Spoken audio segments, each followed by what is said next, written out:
les Heptins.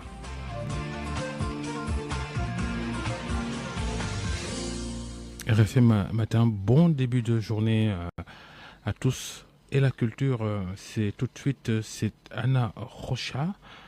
La culture qui revient sur la mort de Babacar Mbaye Ndak, le président des conteurs du Sénégal. C'est aujourd'hui.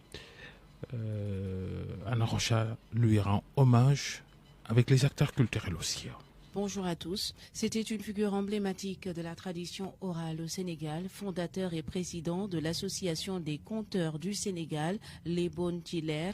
Professeur Babacar Mbaye Ndak a formé et encadré plusieurs générations de conteurs, de comédiens et de communicateurs. L'annonce de son décès a suscité beaucoup d'émotions dans le milieu culturel. Salamata Ousmane Diallo. Les témoignages fusent de partout depuis l'annonce de sa disparition. Babacar Mbaye Ndak, le parolier, laisse un grand vide chez les acteurs culturels. Idrissa Sow Gorkodjo, le représentant de l'association des conteurs de la région de Kolda, témoigne. Aujourd'hui, le Sénégal perd plus qu'un artiste. Il perd un gardien de la mémoire, un maître de la parole, un passeur de civilisation. Babacar Mbaye Ndak avait compris que le conte n'était pas un simple récit, mais une école de la vie. Nous saluons aussi un homme d'une profonde humanité, d'une grande humilité et d'une générosité exemplaire, qui faisait de la transmission un véritable sacerdoce. Aminata Khoussa, finaliste dans la catégorie conte aux Jeux de la francophonie en 2023, dit perdre un mentor. Pour moi, qui m'a toujours aidé, assisté, surtout pendant les 9e Jeux de la francophonie. De notre retour à Dakar, il a été là, il m'a toujours encouragé à continuer ma carrière, m'a vraiment partagé des opportunités et je me suis rendu compte lors de la cérémonie où on tenait vraiment à lui rendre hommage que je n'étais pas la seule. Il a aidé beaucoup de personnalités au Sénégal et discrètement. Pour Idrissa Sow Gorkodjo,